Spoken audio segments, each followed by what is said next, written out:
다음은 국민적 불매 운동을 무색하게 만드는 사안입니다. 미쓰비시 같은 일본 전범 기업에 우리 국민연금이 1조 2천억 원 이상 투자하고 있다는 사실을 아십니까?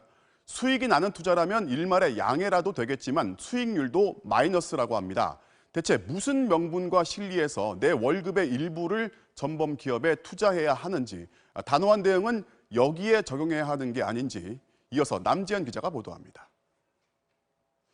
일본 경제보복 조치에 발단이 된 대법원의 미쓰비시 강제동원 배상 판결.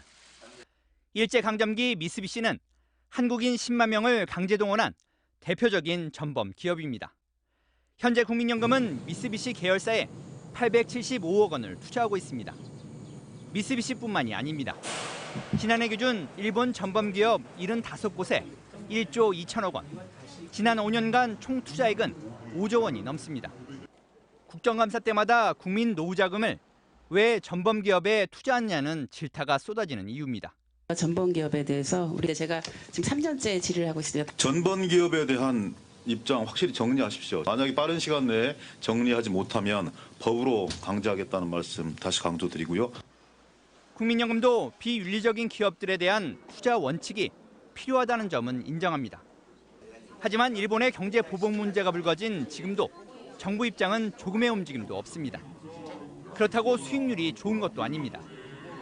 작년 말 기준 75개 전범 기업 가운데 65개에서 투자 수익률이 마이너스였습니다. 특히 미쓰비시 계열사 4곳에선 모두 손실을 봤습니다.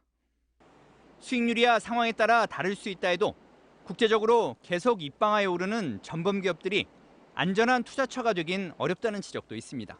이게 국제적인 어떤 이슈로 부각될 수도 있는 거고, 그러면 이미 그것이 나중에 매출 하락이라든지 어떤 식으로든 당연히 투자하고 있는 국민연금 수익이 줄어들게 되는 거죠. 급기야 오늘 국회에서는 일본 전범 기업들에 대한 국민연금의 투자를 제한하는 법안이 발의됐습니다.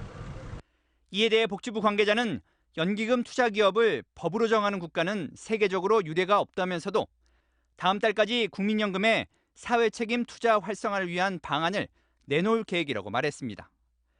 전범 기업에 대한 투자 수익과 명분 모두 찾기 어려운 상황에서 정부가 입장 정리를 더 이상 미루기는 어려워 보입니다. MBC 뉴스 남지현입니다.